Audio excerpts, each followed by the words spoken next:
raça, raça. Amor e paixão, eu digo raça, raça. Amor e paixão, eu digo raça, raça. Amor e paixão, hoje tem festa na favela, o Flamengo foi campeão. Saudações rubro-negras! Episódio número 4 do Fla Rap Podcast no ar. Eu sou o Juan Calheiros e tenho aqui comigo hoje o ex-menino do Ninho, Vitor Saba. Seja bem-vindo, jogador. Obrigado, irmão. Tamo aí. Bom, Saba, você chegou aí à base do Flamengo em 2007, né? Vindo do juvenil do Vasco. Como foi pra você fazer essa troca pelo rival na base ainda? Tem a mesma resistência dos companheiros ou alguma coisa assim? Pô, faz tempo, hein? É. Tipo assim, foi tranquilo, porque eu conhecia já a maior parte do time do Flamengo, por ter jogado contra na base do Vasco, mas tinha também muita rivalidade naquela época, né? Eu acho até sinceramente que hoje em dia não tem mais aquele tipo de rivalidade que tinha na minha época e nas épocas anteriores, né? Realmente o Flamengo e Vasco era, tipo, o bicho pegava e na base pegava mais ainda. E então a rivalidade era muito grande, mas também tinha muito respeito dos outros garotos, porque, querendo ou não, eu jogava no Vasco, jogava titular, tava em discussão de seleção sempre. Então eles também gostaram que eu tava indo pra lá para reforçar o time. Bacana. Pro meu coração, pro coração da minha família foi ótimo, né? Porque o maior respeito que eu tenho pelo Vasco, sempre tive, porque passei 7 anos da minha carreira na divisão de base ali. Mas a gente, né, lá em casa todo mundo é rubro-negro, então foi realmente uma coisa muito, muito legal ter ido jogar no Flamengo. Isso acontece muito, né? A garotada, claro, tem que aproveitar a oportunidade que aparecer, né? Começando, você não pode escolher o seu time que você quer jogar, mas quando você consegue ainda ir pro time de coração, né? A história verdadeira aqui, né? De poucas pessoas sabem que eu fiz a peneira no Flamengo antes de ter ido pro Vasco. E eu não passei, não me ficaram comigo. E aí eu fui no Vasco, eu passei no Vasco. E aí joguei lá 7 anos e depois voltei pro Flamengo com o convite do Anderson Barros em 2007, em janeiro. O Flamengo tem um pouco disso, né? Vira e mexe tem jogador que não é aprovado e depois o Flamengo vai lá e contrata quando ele já estourou em outro lugar. O próprio Pedro agora veio do Fluminense, também foi base do Flamengo, né? E não foi aproveitado. Realmente, com o Pedro foi a mesma coisa, só que tiveram que pagar alguns milhões, né? Pois é. Comigo eu nunca vali esses milhões todos, mas foi legal. Foi uma decisão até que foi boa, acabou que eu não sei onde podia ter chegado no Vasco, mas acabei tendo uma carreira decente, que eu sou muito orgulhoso do que tive e devo muito isso ao Flamengo. Show de bola. E você chegou aos profissionais aí em 2010. E o Flamengo vinha do título brasileiro de 2009, né? Naquela arrancada, surpreendeu todo mundo. E no ano seguinte você foi lá integrado ao elenco e tinha muitos jogadores ainda campeões, né? De 2009. Qual era o tipo de pensamento e clima quando você chegou naquele vestiário, né? Naquele elenco? A galera acreditava que, dá pra ganhar de novo? Como é que tava? Olha, Juan, eu lembro bem que, na verdade, a minha situação no Flamengo, nos juniores do Flamengo, até um ano antes de eu ter subido profissional, que até subi na época junto com o ex-goleiro do Flá também, que era o Marcelo Carné, que hoje em dia é goleiro do Juventude. A gente subiu junto. Mas um ano antes, eu tava mais ou menos no banco, não tava jogando muito, entendeu? Porque eu sempre fui meia e acabei fazendo minha carreira toda como meia. Mas não sei se você lembra, quando eu subi profissional, eu subi como lateral esquerdo. Sim. Que foi justamente para suprir a venda do Everton, que foi pro México. Logo depois do brasileiro que o Flamengo ganhou. Então, a minha sorte, posso te falar sinceramente que a minha sorte foi que eu joguei o brasileiro sub-20 e fui o artilheiro do time na lateral esquerda. Porque eu era meia, aí não sei o que aconteceu, eu não me lembro bem, que também faz tempo, que eu tive que jogar na lateral esquerda e fui bem. Fiz gol de falta, de pênalti, não sei o que, acabei sendo o artilheiro do time junto com o Diego Maurício. Na lateral venderam o Everton e abriu aquela chance ali. E aí foi ali que eu subi. Tanto que eu subi e depois desci de novo e fui subir só no meio do ano de novo, junto com o Rafael Galhardo e com o Diego Maurício. Mas, respondendo completamente a sua pergunta, quando eu cheguei naquele vestiário ali, era mais ou menos uma festa, né? Porque tinha acabado de vir de um título importantíssimo e tinha muitas... Eu lembro que tinha o Adriano, tinha o Bruno, goleiro, tinha muita galera ali, o Álvaro ainda, várias personalidades, né? Léo Moura, Léo Moura, muita gente, a Torozinho, muita gente que, acabei desenvolvendo uma grande amizade, mas ao mesmo tempo tem uma grande, caráter ali dentro do Flamengo, uma história boa. Então, tipo assim, eu lembro que era uma situação bem leve, né? O Andrade também passava isso muito para os jogadores, era aquela situação tranquila, não tinha pressão. O grupo era muito bom, até o recebimento, né? Quando você sobe da base profissional, você não sabe o que vai acontecer, como é que vão te receber. Sim. E eu fui muito bem recebido, tanto eu quanto o Marcelo, tanto que na segunda vez que eu subi de novo, fomos muito bem recebidos de novo. Então, eu tenho muito respeito por muitas pessoas daquele grupo ali. Minha próxima pergunta é até relacionada a isso, né? Então, você tinha aí 19 anos e como você falou, tinha jogadores como Bruno, Wagner Love, Adriano, Pets, a galera toda. Como foi pra você chegar e conviver com esses caras? Tinha uma certa distância meio que de idolatria ou alguma coisa parecida? Ou foi, chegou, tá aqui do meu lado e vambora? Não foi não. Eu gosto, porque até por eu ser torcedor do Flamengo, é uma situação que realmente tinha aquela idolatria assim. Principalmente Petkovic, Adriano, Bruno, aquela galera, Léo Moura. Alguns deixaram meu coração feliz por ter conhecido essas pessoas de perto, por terem sido ótimas pessoas e ter virado meus amigos, mas alguns também me decepcionaram. Que não vem ao caso falar, mas faz parte. Quando a gente é torcedor, né, a gente vê de fora, acho que todo mundo passa aquela imagem que a gente está vendo de fora, mas quando vai conhecer, por exemplo, o Bruno Goleiro é um cara que eu sempre achava que era marrento, que não sei o quê, uma pessoa ótima dentro de campo, dentro do vestiário. Então, foram até algumas surpresas de pessoas que muitas pessoas acham que essa pessoa também, esse jogador é muito humilde, que na verdade não é. Ali eu realmente aprendi e cresci muito como pessoa por ter visto esse tipo de coisa, que a vida não é um conto de fadas, né? Às vezes a realidade é diferente do que a gente vê de fora. A gente tem uma visão de fora, né, como torcedor, como você mesmo falou, que você vê o cara, a postura dele dentro de campo, fica sabendo uma coisa ou outra fora, mas a imagem que você cria é como ele se comporta em campo e tal, e no vestiário às vezes é bem diferente, né? Você conhece a pessoa como ela é. Que não vem ao caso falar, obviamente, mas tiveram algumas pessoas ali que a percepção da nação é uma, mas que, na verdade, é outra na realidade. Particular, então, né? Eu como parte, né, da nação, porque desde molequinho eu ia com meus pais para o Maraca, foi decepcionante, mas ao mesmo tempo também foi muito legal ter visto pessoas como Léo Moura, como o Bruno, o próprio Adriano, muito humilde realmente, gente boa, Wagner Love, parceiro demais, Torozinho, meu irmão. E entre muitos outros que, foram pessoas que tiveram também muitas surpresas, que não sabia que eram assim tão legais, entendeu? Que eu falo até hoje. Sim, acaba ganhando amigos, né? O próprio Juan, lateral esquerdo, que a gente se falou umas 2 semanas atrás, que, foi o cara que acabou que, né, eu entrei no lugar dele na minha estreia e a gente tinha uma relação maneira. A gente se fala até hoje, Várias pessoas ali a gente se fala até hoje, Léo Moura. Aí tem o outro lado da moeda, né? Esse mesmo ano, em 2010 no caso, acabou tendo muita polêmica fora do campo, com esse elenco mesmo do Flamengo. Nossa. Muita briga, né? Léo Moura, Álvaro dentro de campo, aí teve o Álvaro com o Andrade também.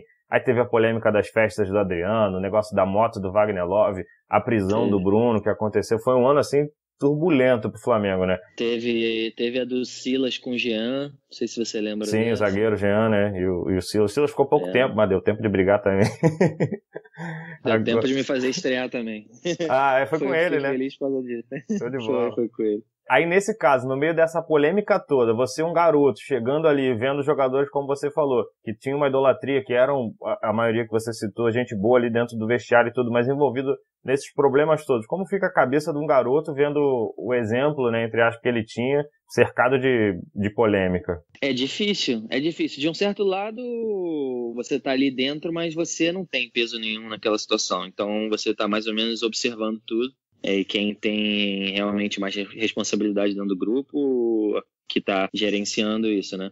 Você está ali mais observando. É difícil porque é um momento conturbado, você está ali no meio, então, né? E outra, como eu vou ter que repetir, para mim qualquer coisa que acontecia ali dentro tinha um sentimento um pouquinho diferente, porque eu sentia no coração direto, entendeu? Eu era um torcedor, entendeu? Hoje em dia é diferente, é até difícil explicar a minha situação que eu tenho com o Flamengo por ter jogado, por ter vivido, por ter sofrido também. Mas, naquela época eu era, demais, era muito torcedor mesmo jogando, entendeu? Então, tinha menos responsabilidade, mas, claro, a gente queria que as coisas corressem da melhor forma possível para não ter, né, problema e você tá podendo ter um ambiente bom, mas o que não foi o caso. Mas, sinceramente, também é ruim, mas acabei crescendo muito também como homem, por ter visto pessoas dentro do clube também, dentro do grupo, se posicionarem como homem e como líderes. E aprendi muito, levei muitos ensinamentos desses para minha carreira. Ou a pessoa acaba sendo mal influenciada ou aprende com o erro dos outros, né? Isso é verdade. Ou aprende,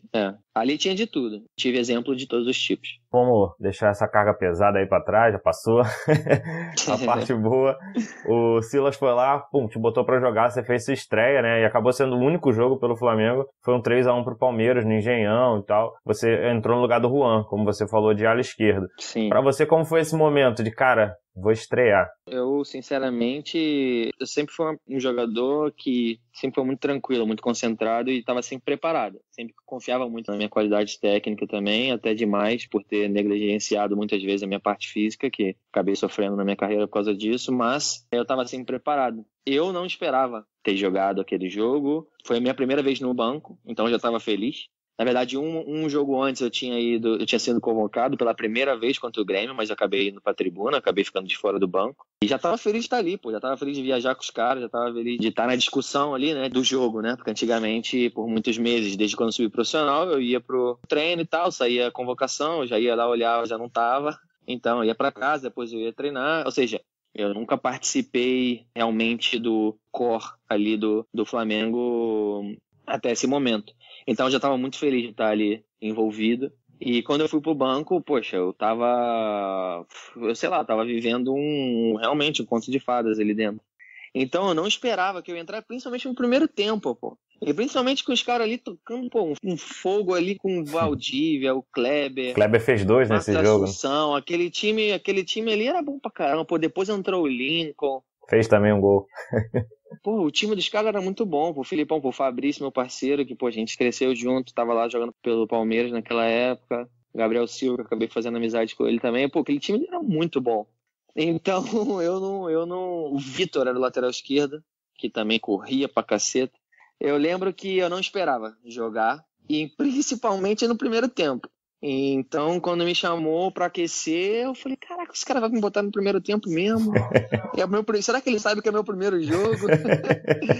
Será que ele tá sabendo disso? Então, ao mesmo tempo era um sentimento desse de surpresa, mas ao mesmo tempo era um sentimento também que, meu irmão, quando eu tava aquecendo, eu vi minha família ali na arquibancada e me deu uma força, me deu uma confiança de entrar e fazer meu melhor, que era a minha oportunidade que eu tava esperando e sonhava há anos, né? Anos. Era o meu sonho.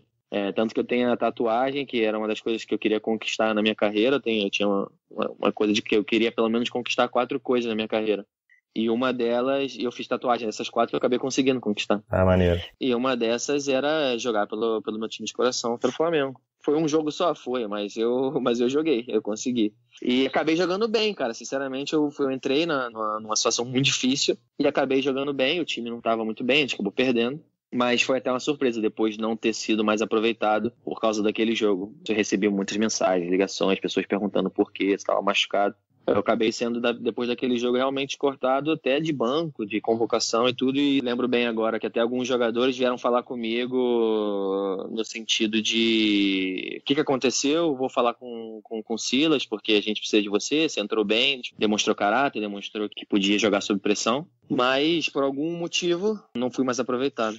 Minha próxima pergunta era até relacionada a isso. O que aconteceu para você não ter tido mais chance, né? Você acabou já meio que respondendo ela. Não faço ideia. Não faço nenhuma ideia do porquê. Até hoje é uma incógnita, porque, querendo ou não, eu sempre fui um jogador que, sempre tive muito uma autocrítica muito grande. Que isso ajudou muito também, né? Até vindo dos meus pais dentro de casa. Não eram pais que achavam que eu era como hoje em dia todos os pais acham que tem um Messi dentro de casa, que tem um craque dentro de casa. Eles sabiam mesmo minhas limitações, sabiam das minhas qualidades também. Então a autocrítica lá dentro de casa era muito grande e minha também. E eu sei que eu fiz um jogo muito sólido, até pelas circunstâncias, né, que envolviam a minha entrada e... Realmente, até hoje é até estranho você falar, eu vivi até um sentimento um pouco estranho do que poderia ter sido se isso não tivesse acontecido, né? De repente eu podia ter tido mais chances e ter ganhado mais confiança e as coisas podiam ter sido diferentes. Mas, sinceramente, eu não faço ideia do porquê. Uma explicação, né? Não, mas até porque uma coisa é você, né, não precisava ter sido titular ou ter entrado sempre, mas fazer parte mesmo do grupo, né, contar com você. Eu tava crescendo ali dentro, até porque a gente jogou o Campeonato Sub-23, que na época teve um Campeonato Sub-23, que eu acabei indo muito bem, e por isso que o Silas me chamou para voltar pro elenco e já me convocou para ir pro Grêmio, e depois me convocou para ir pro Palmeiras e joguei. Ou seja, eu falei, pô, joguei bem, pô, ele deve ter gostado. Eu tinha Twitter na época, e, pô, chovia mensagem de, pô, legal, pô, entrou no primeiro tempo, foi difícil e tudo mais, você foi bem. E depois dali, nem pro banco, nem convocado, nem mais nada, entendeu? Então foi até estranho, foi estranho, mas eu não sei, não faço ideia do porquê. É uma coisa de que, pô, a sensação é que, bom, a partir de agora eu vou começar a ter mais chance, e foi ao contrário, né? Acabou sumindo. Não, foi tipo assim, um sonho, e foi, tipo assim, eu me senti muito bem comigo mesmo, porque foi uma situação muito difícil. Você imagina, você fazer a sua estreia entrando no primeiro tempo, numa posição que não é a sua, porque não é a minha posição natural, contra um time muito bom, perdendo já o jogo. A torcida, pô, já tava meio que, né, vaiando um pouquinho e tal. Ou seja, foi uma situação completamente adversa que eu consegui jogar solidamente bem, né? Fazer o seu papel, pelo menos, né? Não tô falando que eu fiz nada demais, que eu joguei muito bem naquele jogo. Mas calma aí, se você olhar todas as circunstâncias, foi uma situação que um garoto de 19 para 20 anos entrou numa situação daquela ali e foi, né? E falou, tá bom, eu tô aqui, posso contribuir, entendeu? Quando precisar, eu tô aqui.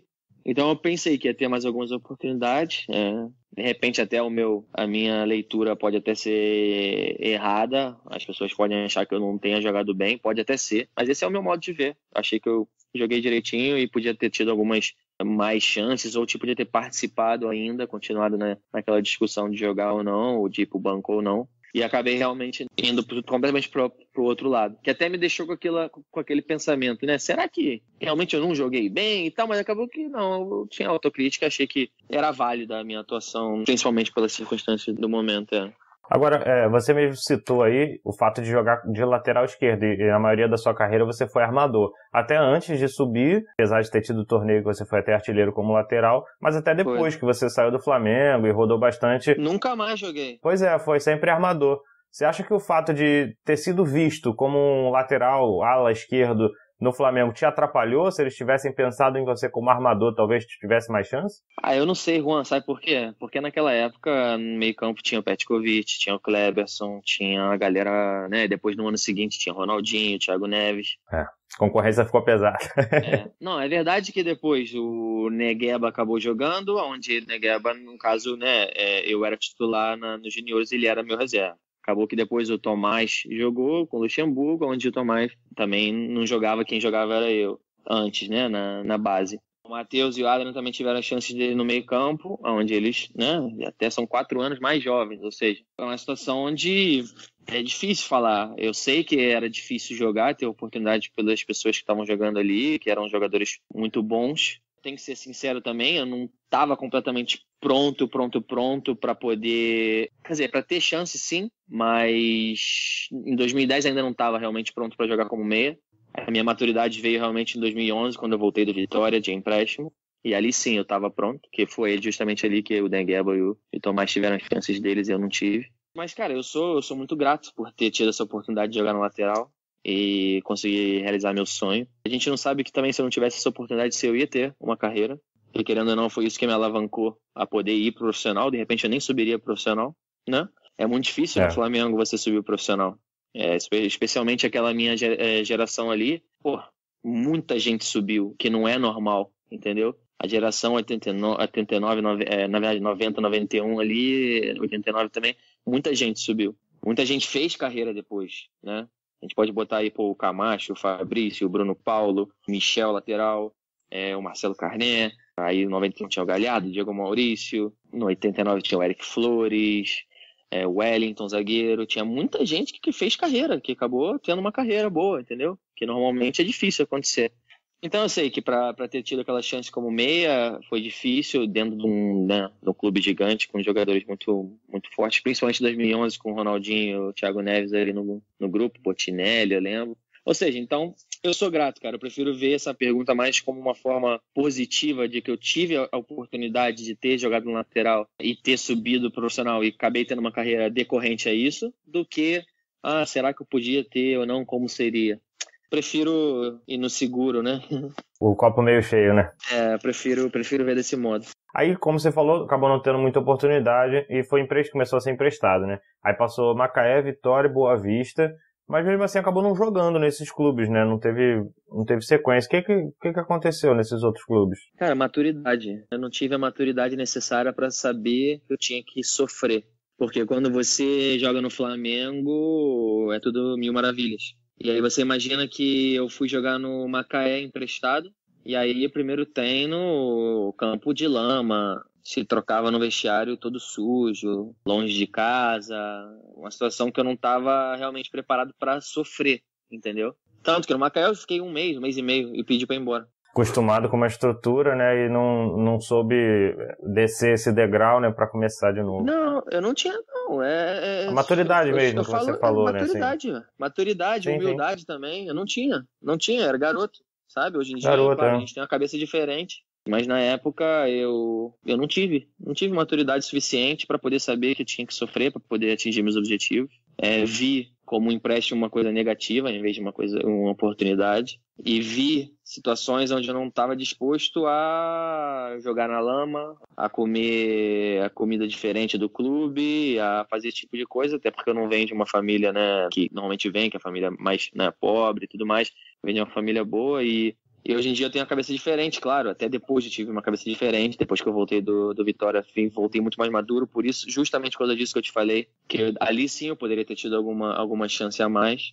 Foi isso, depois de 1 ano e meio, eu saí do Macaé, fui pro Vitória, ali eu joguei acho que 1 ou 2 jogos só, com o Antônio Lopes. A situação foi outra, a situação foi realmente não tinha maturidade, mas não para sofrer, porque o Vitória já era um time muito melhor do que o Macaé, mas eu não tive maturidade para viver longe de casa e viver sozinho, com dinheiro, e acabei me perdendo em não me focalizar em treinar e melhorar, e sim viver.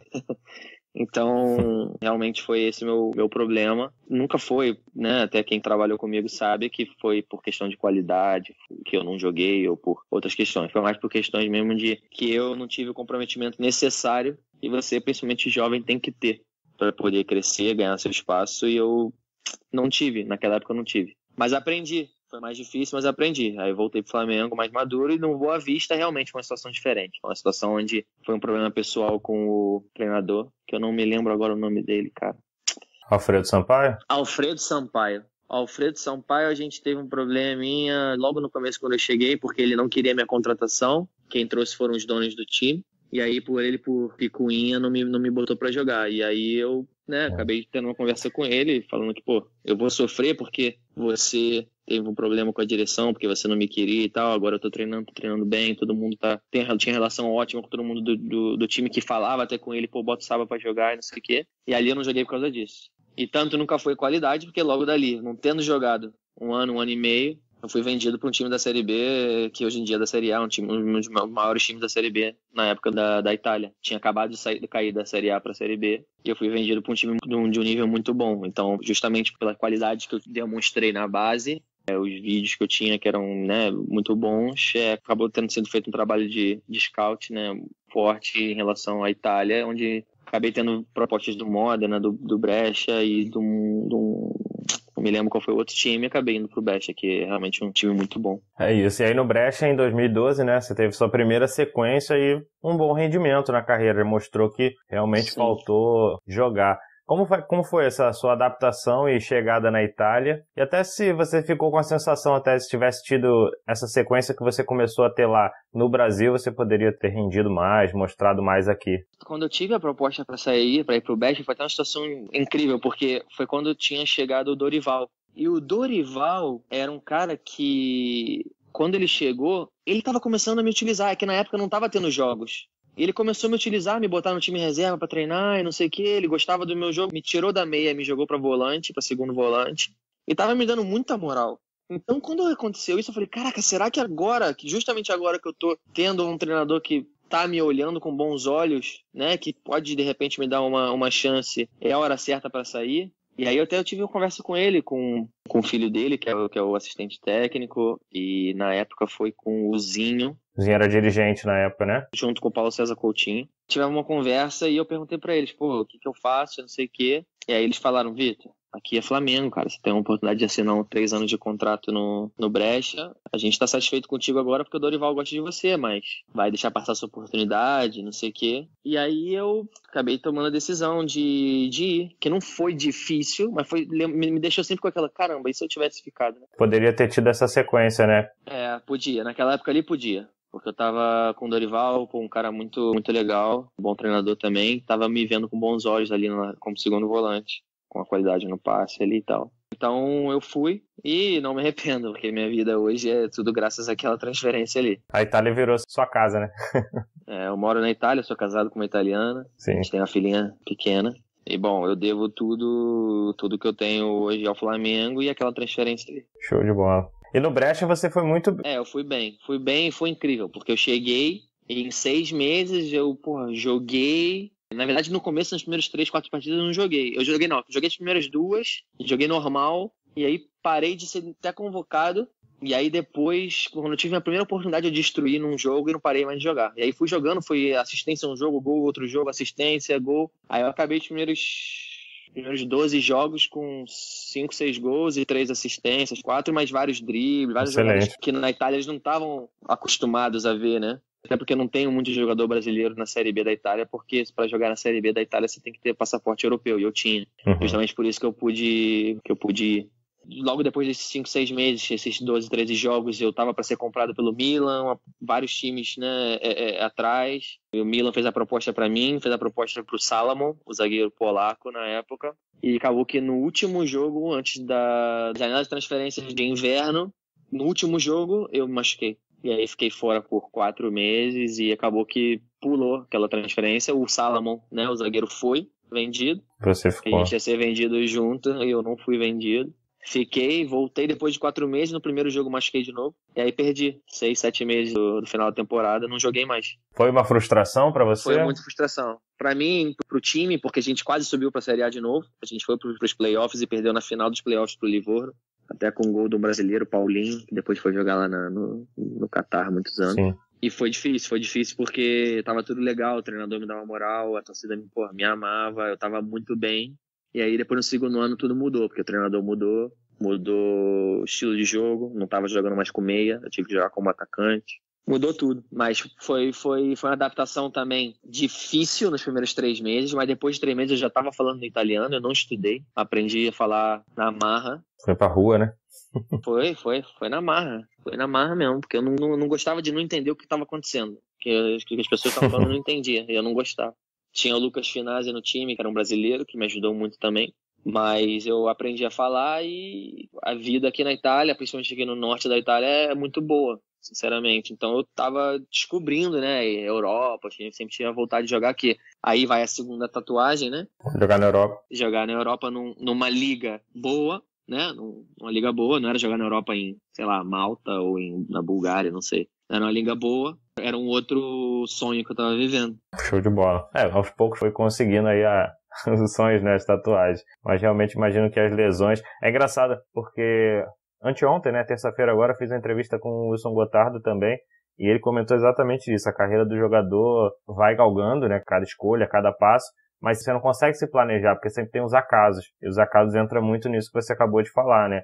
Tinha um pré-contrato com o Milan, porque é um gigante, e aí você acaba machucando, e esse tipo de... No Flamengo mesmo, quando achou que ia ter sequência, apareceu pra sair, talvez fosse a melhor opção, então realmente esses acasos que vai moldando a carreira, né? É o tipo de detalhe, informação e detalhe que muita gente não sabe, só quem sabe, então pode, justamente como você falou, mudar completamente a carreira do jogador, completamente. Sim. Aí, no caso, você saiu da Itália em 2014 e foi pra Austrália. Totalmente diferente, Oceania. Totalmente. Jogar lá no Sydney Wanderers, né? Foi. Por que você escolheu isso e como é que surgiu essa proposta, tipo, Austrália, que não é um grande centro? Então, a verdade, eu nunca tive... Eu sempre fui o cara que, né, queria também conhecer o mundo, que queria usar o futebol também pra poder ter as, né, vamos dizer, experiências novas, né? Como eu falei antes, eu nunca usei o futebol como aquele prato de comida, como muitos atletas usam, porque a minha família estava bem, eu nunca tive que ajudar minha família em nada.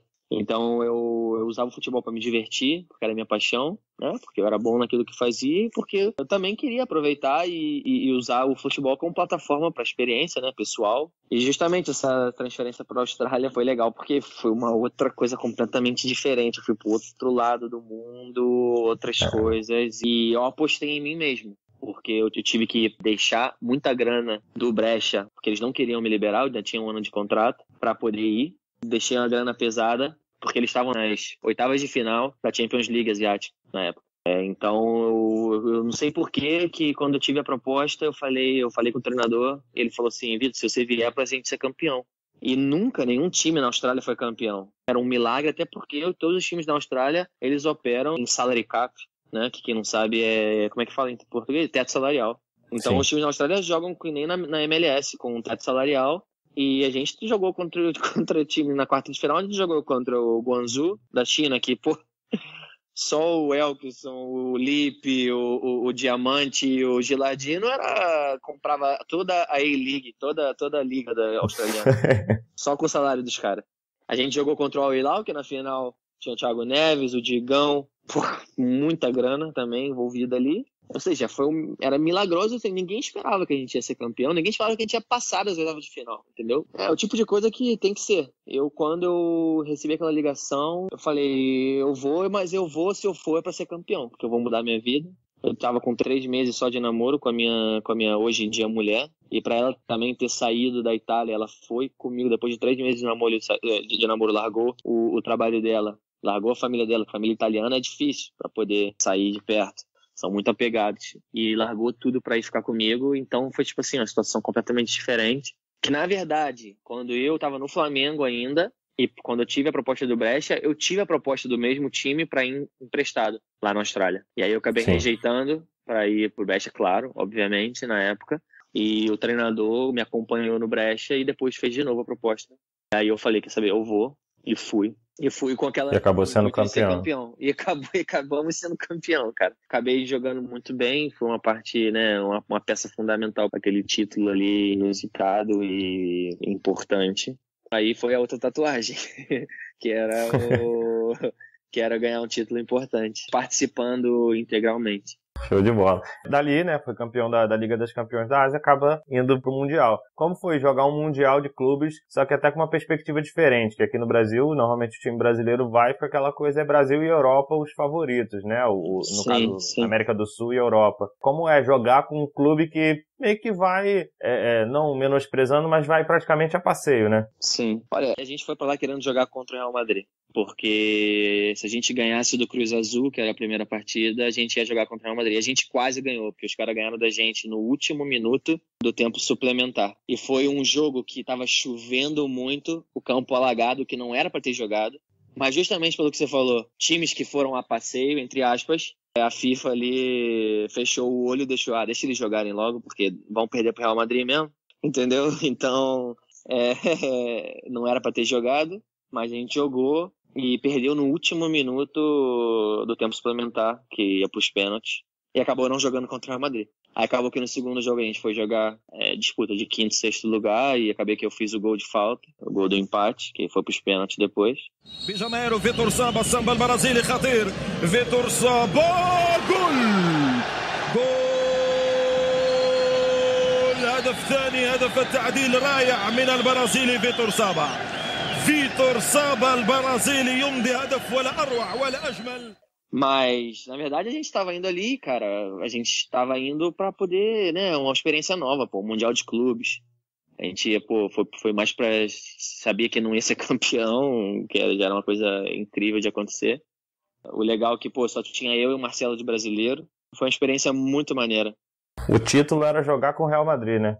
O nosso título era passar do Cruz Azul para poder ter a oportunidade de jogar contra aquele time mesmo. Até se a gente perdesse de 8-0, 6-0, não tinha problema. Era jogar contra os caras. Show. Acabou não acontecendo. Depois da Austrália voltou para a Itália, teve uma passagem no Crotone, se eu não me engano, e quando saiu de lá teve uma sondagem do Botafogo. Por que você não voltou ao Brasil? O que passou naquele momento? Olha, sinceramente, eu tive saudade do Botafogo porque o Antônio Lopes, que estava na época lá, queria me dar uma chance de novo, porque ele viu que quando ele foi meu treinador no Vitória, eu não estava pronto, como eu falei, não tive a maturidade, que depois eu demonstrei durante a minha carreira, que depois no Brescia, depois na Austrália, eu provei para muita gente que eu era capaz de jogar, era de ter uma carreira, de ganhar títulos, de jogar num clube como o Brescia, de jogar bem. Então eu provei para mim mesmo, número 1, mas também para muitas outras bocas, né? Principalmente dentro do Flamengo. Então o Antônio Lopes queria me dar uma nova chance. O problema foi que eu tive uma proposta também para ir para a Grécia, logo depois do Crotone, uma proposta para ir para a Holanda. Tanto que eu fui para a Holanda e depois teve um problema nos exames médicos, que aconteceram 3 vezes na minha carreira, porque eu não sei se você tem essa informação, mas desde a época da base do Flamengo, desde 2009, que eu sofri toda a minha carreira, até por isso que eu joguei poucos jogos, que eu não conseguia ter uma sequência, de pubalgia. Eu tive sempre, até hoje, às vezes eu faço alguns exercícios que eu sinto ainda resquícios da pubalgia, tenho que conviver com isso. Tive que operar a hérnia até pouco tempo antes de eu acabar parando de jogar. Lá, quando eu jogava no Fortuna Sittard da Holanda, a hérnia decorrente justamente da pubalgia. Então, eu tive essas propostas e, cara, o Botafogo, aquele foi por questão financeira mesmo. Porque o Botafogo tava quebrado na época. Eles não podiam oferecer o salário, né? Era um salário que na época do Flamengo, vindo da base, eu ganhava, pô. Entendi. E, pô, tendo ido pra esses times que eu fui ganhando um salário. Você já tinha um outro padrão, né? Já foi, outro padrão. Acabamos ganhando a Champions League. Você pode imaginar quanto deve ter sido mais ou menos um bônus, né? De ter ganhado a Champions League, a premiação, de ter jogado também o Mundial, a gente ganhou a premiação. Ou seja, ter voltado pro Botafogo, depois de ter vivido também, ter tido essa experiência aqui fora, que, pô, sinceramente, nunca mais, depois que eu saí, pensei em voltar a morar no Brasil, sinceramente. Eu sofro muito com a distância dos meus pais, da minha família, mas eu nunca pensei em voltar, até pela segurança, pela vida que eu acabei vivendo. A qualidade de vida é muito diferente, entendeu? Então, eu sempre tive a ideia de querer ter uma filha, ter uma família, e não queria perder por uma bala perdida, não queria perder por um sequestro, não queria perder por essas coisas que, infelizmente, são realidade no nosso país. Então, eu preferi ficar fora. Por causa disso, entendeu? Então, eu não voltei pro Botafogo naquela época ali justamente porque eles eram um contrato que não valia a pena, sinceramente, também. Entendi. E aí, então, ao invés do Brasil, tu acabou indo pra Grécia, como você falou, depois Bahrein, até parar na Holanda, no Fortuna Sittard, e teve uma temporada emprestada também no Hong Kong. Depois da Grécia, aí eu falei, eu vou usar realmente a minha carreira pra conhecer o mundo.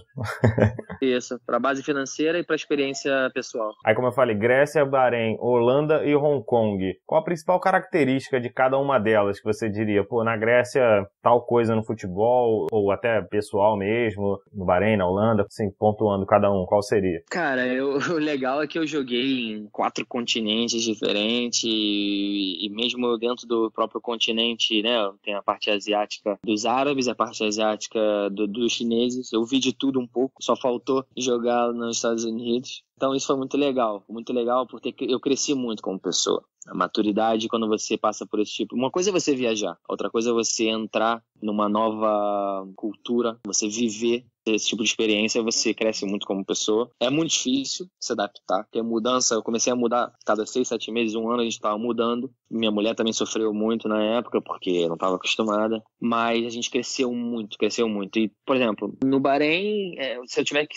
É difícil responder essa pergunta, tirar uma coisa da Grécia, tirar uma coisa do Bahrein, tirar uma coisa de Hong Kong. Eu posso dizer que a experiência de vida, tirando o futebol, maior foi ter vivido em Hong Kong, porque é realmente uma coisa caótica, incrível. Eu morava em Mongkok, que era o bairro mais com densidade de população no mundo. Você descia, você esbarrando em pessoa ali, é uma coisa incrível. Foi realmente uma experiência incrível ter morado 1 ano em Hong Kong. Foi. E aí o futebol naquela época já estava indo comigo, porque eram contratos bons financeiramente, eram experiências e eu estava aproveitando, vivendo. Futebol já era o pretexto, né? Não, futebol era paixão, era o pretexto, mas eu realmente tive muitas oportunidades de... para ter ido pro Bahrein, eu tive outra oportunidade para ter ido pra Europa de novo, entendeu? Uhum. Na época do Bahrein eu escolhi, era para ter ido pro Panduri, ia jogar a Europa League. O Panduri é um time da Romênia, que o salário era até mais ou menos igual, mas eu falei, não, eu vou pra experiência, entendeu? Vou botar a cara, ver como é que é, crescer como pessoa, crescer culturalmente, aprender novas línguas, etc. Evoluir, né? Como você falou. Não, mas a vida, cara, às vezes é incrível, até é engraçado, porque a gente não sabe o que vai acontecer no futuro. A gente provavelmente vai chegar lá, deve estar na sua pauta do como eu tive que parar de jogar. Com 28 anos eu tive que parar de jogar, praticamente. Se não tivesse sido essas decisões, eu não teria uma base financeira minha para poder parar, eu não teria uma base mental madura para poder começar uma nova carreira fora de ser jogador, parar de ser jogador. Do campo, né? Do campo, né? Então, hoje eu tenho 29 para 30 anos, ainda sou novo, né? Se não tivessem sido essas escolhas, você vê que poderia ter sido uma coisa muito mais trágica a minha aposentadoria. Falando dela, você voltou para a Holanda em 2018, tinha acabado de se recuperar também de uma lesão que tinha ficado 7 meses, né, fora do gramado. Sim, por causa da hérnia. Esse detalhe eu acabei que não sabia. Eu tive que fazer uma operação de hérnia porque minha pubalgia tava... Eu ia pra academia, sentava na cadeira adutora, né? Aquela que você fecha com as pernas. Sim. Conseguia botar 5 quilos, que me tremia a perna toda, não tinha mais força naquela área ali, né? Do adutor. Eu já tava sofrendo muito, entendeu? Imagino. Eu não conseguia jogar quarta e sábado, porque depois do segundo, quarto e sábado, o meu pubis estava pegando fogo. Eu tinha que parar. Podia até ser pior se continuasse, né? Sem dúvida, podia ter tido mais cirurgias. Eu tava recuperando, como você falou. Eu fiquei 7 meses parado, eu tava recuperando da hérnia e já tava pronto pra voltar a treinar, já tava treinando com o grupo, já tava pronto pra ir pro jogo. E nessa época, na Holanda, o time tava na Série A da Holanda já, de volta. Uhum. Então, era a oportunidade de reviver a carreira, né? De voltar, tipo assim, a poder jogar, vamos dizer, no futebol de verdade. Porque eu fui pra Hong Kong em empréstimo. E aí eu voltei de empréstimo e tava no time da Série A. Ou seja, podia jogar contra o Ajax, PSV, Feyenoord, quem sabe, jogando bem, podia ser. Eu tava com 27 para 28 ali ainda, então tava numa idade boa ainda. E o clube gostava de mim. O treinador me botou pra treinar de novo. E aí, cara, eu comecei a sentir uns probleminhas no treino, fui fazer o check-up e acabei tendo essa infeliz notícia que eu teria que fazer essa operação pra poder continuar jogando sem risco. E como foi receber essa notícia? Cara, foi muito difícil, porque um mês antes eu tinha virado pai, né? Então, minha filha nasceu na Holanda, eu recebi a notícia, eu tava feliz que tava voltando a treinar, pronto pra jogar. E aí, bum, a casa caiu e... Foi difícil, cara. Foi difícil pra caramba. difícil de falar. Só eu sei dentro de casa, eu, minha mulher, minha filha pequenininha, como foi difícil ter essa decisão, né, falando com meus amigos, falando com meus pais, né, chorei bastante, não sabia o que fazer. Pedi um mês pro clube deixar eu não treinar e ficar só pensando na minha decisão. Na época, o diretor do clube era até um dos meus melhores amigos que jogaram comigo no Fortuna no meu primeiro ano, quando eu cheguei lá. Ele acabou parando de jogar e virou diretor, 1 ano e meio depois. Ele me deu essa abertura, né, essa liberdade para poder... Foi até na minha casa, conhecer minha filha e tudo. Hoje em dia, né, é um dos padrinhos da minha filha e tudo. Mas foi difícil, cara. Juan, eu fico até sem palavras, querendo até te dar um pouquinho mais de, né, insight do que foi a decisão. É uma situação completamente que, né, é difícil para explicar. Você com 28 anos ter que parar com a filha recém-nascida. A minha sorte, que deixou mais fácil, é que justamente eu sempre fui um cara que estudei muito, que lia muito, um cara muito cabeça, estava me preparando muito para quando parasse de jogar, tá pronto. Então, como eu te falei, eu nunca podia imaginar que ia acontecer isso com 28. Eu imaginava que eu não ia ser daqueles jogadores que ia chegar a 36. Eu achava que ia chegar a 32.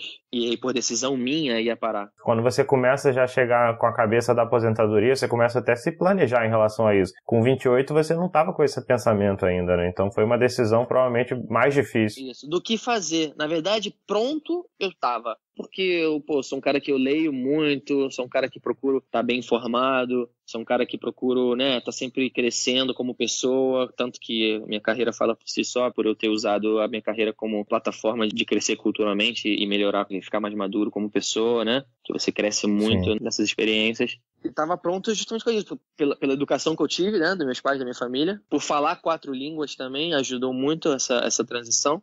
E acabei pensando, bem, Vitor, olha só, você não precisa arriscar operar o seu coração, perder, de repente, a oportunidade de dar suporte para sua filha, para sua mulher, sua família. Tem muito mais coisas mais importantes do que o futebol. Começa a ter outras pessoas envolvidas, né? Isso, as coisas mudam, a cabeça muda. Completamente diferente da cabeça da época do Vitória, Macaé, né? Que a gente conversou. Mudou muito, entendeu? Então, querendo ou não, já tinha feito as minhas 4 tatuagens, já tinha conseguido os meus 4 objetivos da minha carreira. Qual foi a quarta? A gente não falou dela. Era assinar um contrato, pelo menos um contrato financeiramente lucrativo, né? Acabei fazendo mais do que um, que era o que eu queria fazer, entendeu? Acabar tendo jogado pelo meu time de coração, que era o Flamengo. Acabar tendo jogado por uma liga boa na Europa.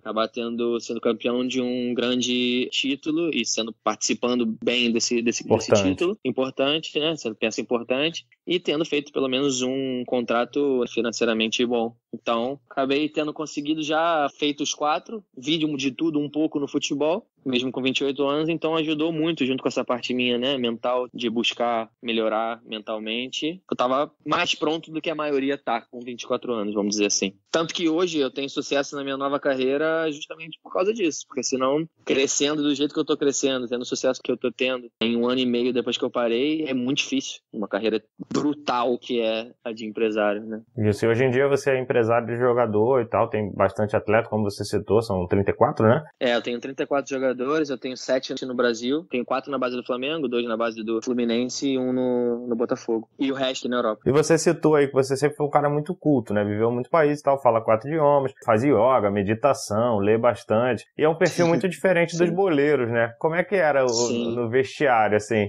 A gente finalizar antes de ir para as perguntas dos seguidores. Então, o legal é que eu sou de todos os grupos, eu sempre participei de todos os grupos. Por mais que eu tenha o meu modo de viver, meu modo de ver a vida positivo, meu modo de ver a vida que eu tenho que melhorar como pessoa, que é o processo de melhoramento pessoal que te faz, né, ser feliz, até pelas meditações, pela cultura mais budista que eu acabei aprendendo lá em Hong Kong. Me trouxe também uma paz interior para poder lidar com frustrações, lidar com dificuldades da vida, lidar com ser pai, lidar com ser chefe de família. Praticamente isso é o meu modo de viver, o modo como eu vejo a vida como deveria ser levada. Mas, do outro lado, eu sou um cara que, acabei falando da minha família. A minha família foi uma família, né, boa, mas, a minha mãe cresceu no Morro da Mineira, entendeu? Ela passou fome quando criança, acabou virando advogada e cresceu na vida. Meu pai também não cresceu, não teve berço de ouro que acabou que eu tive. Metade da minha família ainda, mora na favela, naquela área ali da Mineira. Poxa, meu tio e meu primo acabaram se envolvendo com coisas, né, difíceis ali, né, que infelizmente a galera que mora na favela, mora em comunidades mais pobres, acabam fazendo escolhas erradas, né? Meu primo morreu com um tiro na cabeça de bala perdida. Então eu sempre cresci, mesmo crescido num berço de ouro, que eu sou de Copacabana, mas sempre estava com os moleques que moravam na favela. Sempre estava indo visitar minha família na favela. Sempre estava no meio de tudo. Então era aquele, entre aspas, o riquinho que, era pé no chão, que sempre estava, nunca fui discriminado por isso. Tanto que eu tive sempre bom relacionamento em, todos os grupos que eu tive. Então é mais ou menos isso. O meu jeito de viver é diferente dos boleiros, mas eu me relaciono e entendo o modo de viver de todos. Até porque eu não fui sempre assim, entendeu? Como eu te falei, na época que eu joguei no Vitória, eu vivia até demais. Então, você vai ficando mais maduro, você aprende, né? Com os anos que se passam. Se você for inteligente, você aprende. Tem gente que não aprende. Com certeza. Né? Vai amadurecendo, evoluindo, né? Usando a vida para aprendizado.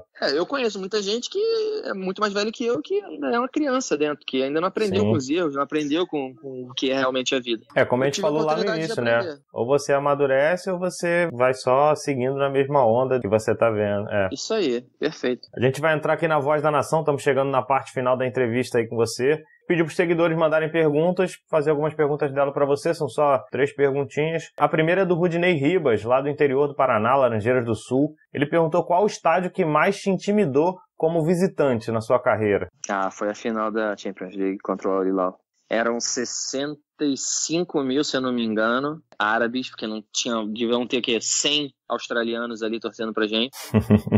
Eram 65 mil na pressão e a gente sofreu a pressão, o jogo quase que todo, e a gente acabou sendo campeão, mas foi incrível ter jogado uma final onde não conseguia falar com o meu companheiro de time, porque era um barulho ensurdecedor. Eu cheguei a jogar com 90 mil na Austrália, no derby de Sydney, no clássico de Sydney, mas era a torcida dos dois lados, então não era intimidador, como foi a pergunta do Rudinei, correto? Sim. Então intimidador mesmo, e foi intimidador.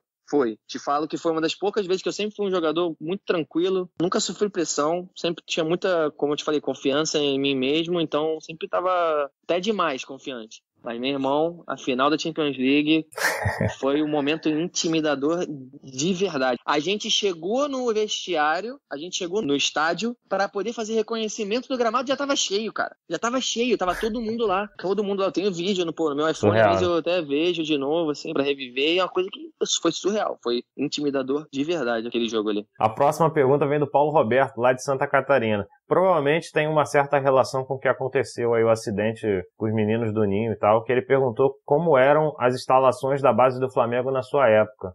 Cara, não era hotel de 5 estrelas, mas também não era uma situação onde mostrava perigo para acontecer o que acabou acontecendo, não. Entendeu? Entendi. É o que eu tenho a dizer. Tava dentro da normalidade do Brasil, sim, né? Sim, se a torcida acha que foram anos e anos que as instalações do Flamengo eram... Também não gostaria nem de falar de coisas que eu não sei, né?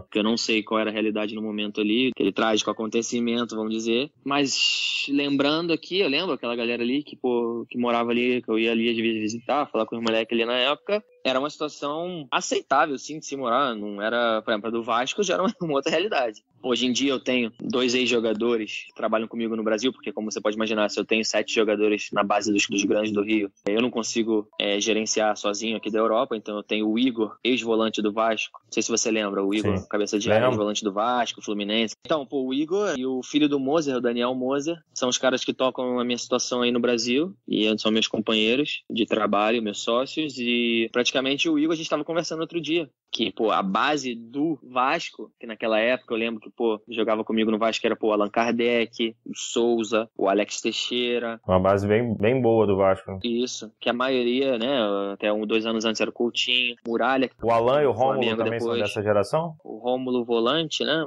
Foi pro Flamengo também recente. Não, naquela época ele é depois, não né? Não tava ali não, foi depois. O Allan Kardec, sim. Não, o outro Alan, o volante, que tá no Napoli. O Alan, isso aí, o Alan, o Alan é meu parceiro, claro, a gente, se conhece naquela época ali, a mesma época, 91, isso aí. Mas o que eu tava falando mais da época de quem morava na base, que o Igor, saiu lá de uma cidade pequena, perto do Uruguai, pra ir morar na base do Vasco, ali sim era uma situação pesada, que era debaixo da arquibancada de São Januário, e ali era uma situação difícil de se morar, era barra pesada. Mas a do Flamengo era melhor sim. Show. Agora a última pergunta do torcedor é do Thiago Anjo, ele é sócio da Monte Bravo Investimentos aqui no Rio, é uma pergunta relacionada até à economia. Ele perguntou, com essa pandemia, muitos clubes reduziram os salários, alguns não estão nem pagando, e essa realidade acontece no Brasil e também em vários lugares do mundo. Você estava preparado financeiramente para passar por essa pandemia? E se você acredita que a classe de jogadores pensa em se preparar financeiramente? Sim, estava preparado. Quer dizer, preparado. Acabei perdendo grana, porque eu invisto muito em ações, então acabei tomando uma pancada, como muita gente tomou, claro, que ninguém imaginava, né, o que ia acontecer. Mas a pergunta de economia é uma das coisas mais inteligentes de você fazer, de você não botar todos os ovos em uma cesta só, correto? Sim, exatamente. Então, quando você é um bom investidor, você tem vários streams of income, como se fala em português, pontos de recebimento de onde você pode gerar dinheiro. Uma das partes eram as ações, que eu acabei tomando uma porrada, mas tinha outras situações que acabou segurando legal a minha parte financeira, então eu estava pronto sim, e já te garanto que 99% dos jogadores não se preparam. Até porque os agentes, né, os empresários, que tanto que eu aprendi muito em ver essas coisas erradas, que eu tento ser um empresário diferente hoje em dia, tento ajudar meus jogadores de uma forma diferente, acompanhar de uma forma diferente dos demais, de 95% dos outros, que é justamente a educar os meus jogadores, principalmente jovens, a crescer, a melhorar como pessoa, a crescer, a estudar, a crescer, a ficar pronto por causa da minha vida, porque eu nunca esperava que ia ter que parar com 28. É uma gestão de pessoa, né? Não só de carreira, né? Isso, não só de carreira. A gestão pessoal, gestão de vida, que, sim, querendo ou não é só futebol, uma hora vai acabar. E que muitos jogadores, claro, têm a ignorância, que pensa que a vida vai ser sempre assim, mas também mau acompanhamento, entendeu? Que não tem ninguém para poder estar ali perto dele com boas intenções e ajudar. Como a gente sabe bem, que muitos empresários já tentaram, né? Foram até vilões em histórias de jogadores perderem dinheiro. Tem os empresários bons também, que tem que ser sublinhado, onde podem ajudar e pode ajudar os jogadores a se prepararem também. Mas já te garanto a você, Thiago, que que 99% dos jogadores não se preparam. Não se preparam porque também não sabem, porque não têm acesso a... Às vezes não porque não quer, mas porque não sabe como, né? Não sabe como, tem aquela ignorância onde, né, é difícil, né? Como eu te falo, hoje em dia muita coisa está acontecendo, seja violência, seja essa situação que está acontecendo hoje em dia de racismo, né, no mundo, essas situações, tudo vem de casa, irmão. Eu acho que tudo vem de uma coisa chamada educação. Com certeza. E educação não é escola. Para mim, educação também é dentro de casa. É muito mais dentro de casa. Então, se você tiver educação, tiver valores passados pela sua família, você não vai ser racista, né? Sim. Vai ter o mínimo de discernimento para saber que você tem que se preparar. Então, infelizmente, é a realidade do futebol. Eu espero que ele esteja falando do futebol brasileiro, que hoje em dia eu vivo uma outra realidade, que eu trabalho com europeus, então é uma cultura diferente, mas realmente, infelizmente, no Brasil, a gente passa por essa realidade difícil, né? Que é mais a ignorância mesmo, que não deixa até os jogadores terem a cabeça aberta para poder se preparar e não tenha a ajuda de quem poderia estar ajudando, infelizmente. É isso. A última parte da nossa entrevista é um bate-bola bem rapidinho, chamada Fla Rápida. Eu vou fazer perguntas objetivas e você me responde com a primeira coisa que tiver à cabeça. Tranquilo? Beleza, vamos lá. Vitor Saba é? Porra, aí você me pega, pô. Vitor Saba é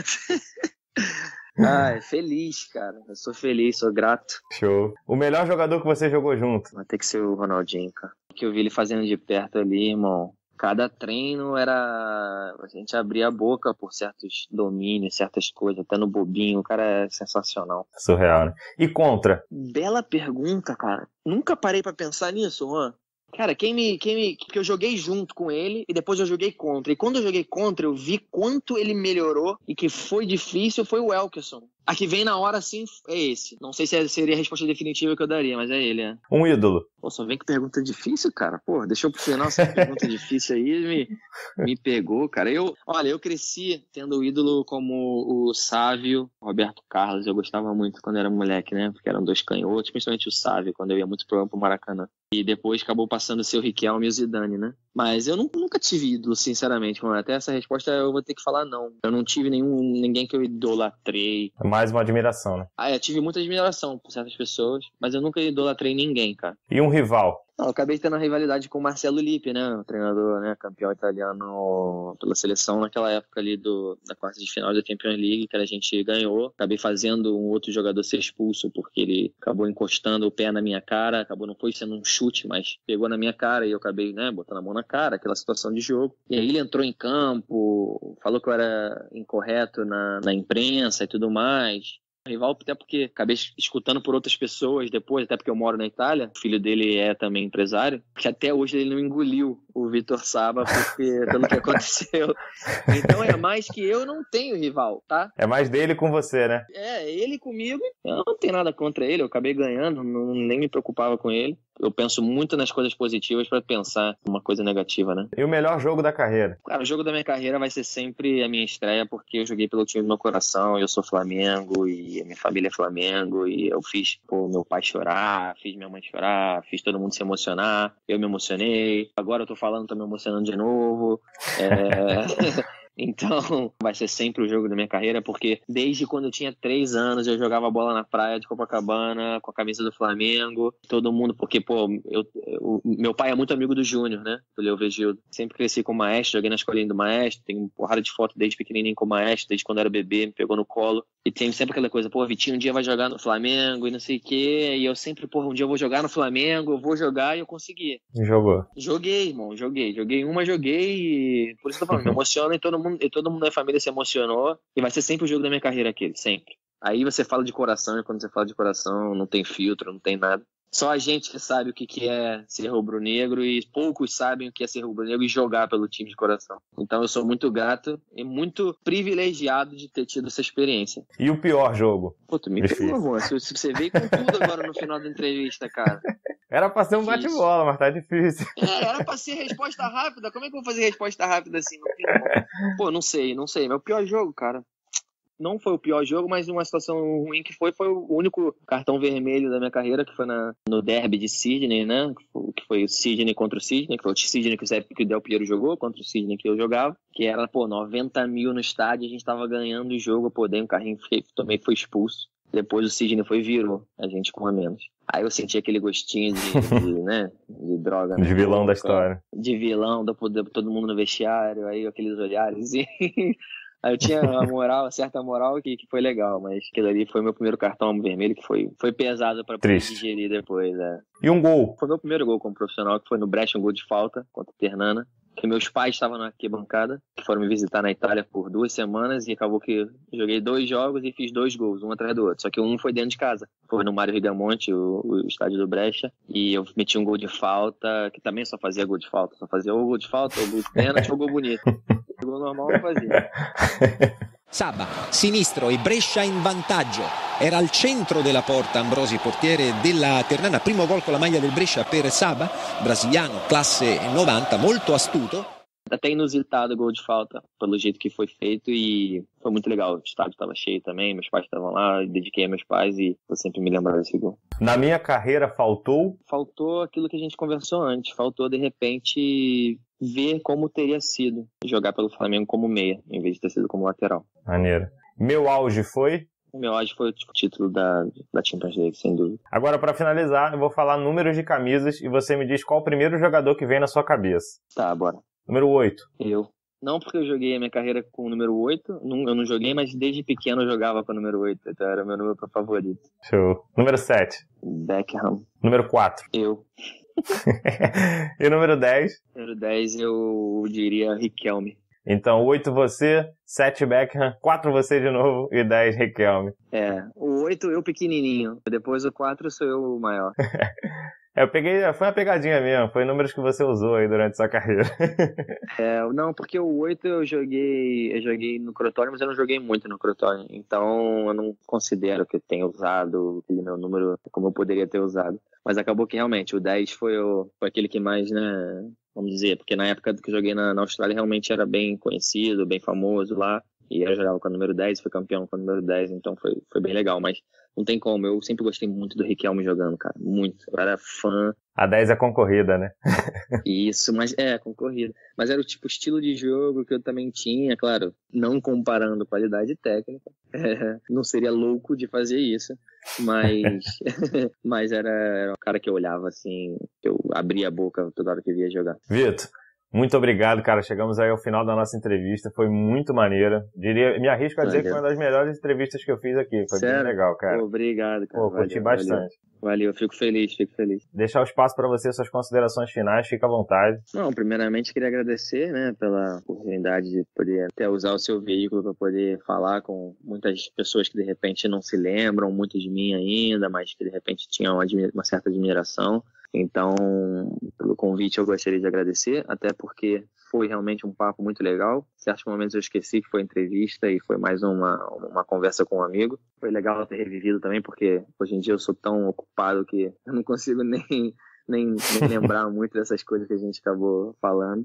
E, eu queria mandar um recado para a nação, né? Dizer que a gente, né, porque eu me incluo, tá num patamar hoje que é diferenciado, mas que naquela época que eu passei, que eu joguei, que quem era torcedor de verdade mesmo, me apoiava, vai ter sempre o meu carinho, vai ter sempre o meu respeito, e um grande abraço para todos vocês, que todo mundo que também se simpatizou pela minha história, pelos meus acontecimentos, do qual eu também acabei me aposentando precocemente, e que a gente não pode de repente ter uma comunicação, porque eu recebo muita mensagem no Instagram, que não dá para responder tudo, mas que de repente essa é um modo de agradecer. Então, nação, tamo junto, também faço parte da nação, agora um pouquinho menos, porque antigamente sinceramente era muito mais forte, né? O amor, muito mais forte. A paixão, depois que você acaba vivendo dentro, vê as coisas ruins que acontecem, acaba vendo coisas que não gostaria de ter visto, sofrendo, mas você sempre é rubro-negro, meus pais também, minha família também, então é muito legal ter esse tipo de oportunidade de falar com um grande rubro-negro para você e poder ser voz e plataforma para falar com muitos mais outros rubro-negros. Show de bola. Obrigadão, Vitor. Nada, cara, valeu.